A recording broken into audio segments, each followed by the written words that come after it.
Assalamu alaikum wa rahmatullahi wa barakatuh. My dearest brothers and sisters in Islam, welcome to the New Muslim Academy. I pray you all doing phenomenally well. We always hear, and it's true, Islam is not just a religion but an entire way of life. This is true. And if this is true, then we see that Islam teaches us about everything.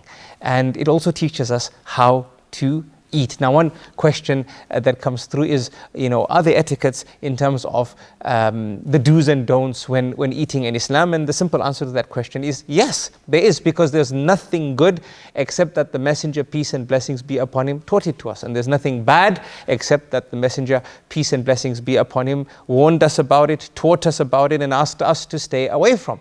So what did he teach us about eating? Well, no doubt, from the outset, you have to consume that which is permissible, which is halal, and even better, that which is halal and tayyib. What is halal and tayyib? It's permissible for you to consume, and it's tayyib, it's pure, it's healthy, it's not harmful. This is first and foremost a matter that our attention should be focused on, that we only consume that which is permissible, that which the Sharia permits us to consume.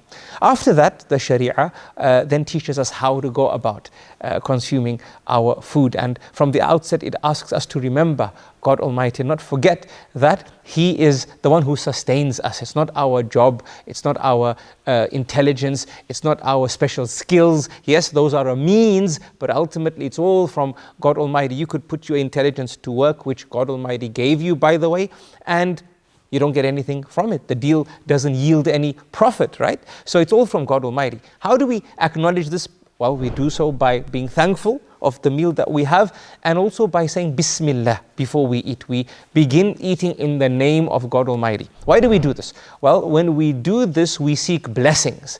And what does this mean? This means that we are able to benefit from the food that we will eat, from the drink that we will drink, in a wholesome manner, right? Because if our meal is blessed, then our bodies will benefit from its nutrients, will benefit from its vitamins, and also we will become fuller with much less. Right? Sometimes people eat and eat and eat and they just don't get full, right? But when you begin in the name of God Almighty, understanding what you're doing, your meal becomes blessed. Also, the Messenger, peace and blessings be upon him, taught us that it's better for us to eat together collectively. Why? Because that is also a means of bringing blessings to our meal. And he also taught us to eat from the portion of food that is closer to us on the plate than the portion of food that is further away. And he also taught us to eat from the food that is closer to the bottom of the plate. Let's say you have your meal is stacked, rather than eating from the top, eat from that which is at the bottom.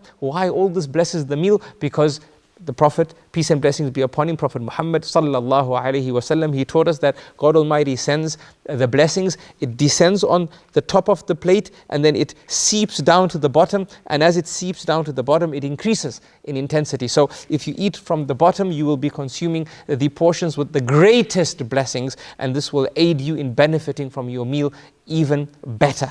And also from the etiquettes of eating then is to eat with our right hand. Once the Messenger, peace and blessings be upon him, was eating with a young boy, and the boy was eating as sometimes young boys do, and the Messenger said, Ya ghulam, O young boy, Qul biyaminik, or Sammillah, say Bismillah, right? So seek blessings by saying Bismillah. Wa qul biyaminik, and eat with your right hand. Wa qul mimma yalik, and eat from that which is closer to you. So these are from the etiquettes of eating. Also, it's preferable to wash your hands before you eat, especially if you've been doing some work whereby impurities will be on it, because this is greater for your health. And no doubt to wash your hands after you eat, so that the effects of you having a meal is not felt in places that it shouldn't be felt. So these are from the etiquettes of eating. There's much more to discuss, but this suffices for the scope of our presentation today. But don't forget, there's so many lessons within the portal at newmuslimacademy.org. Be sure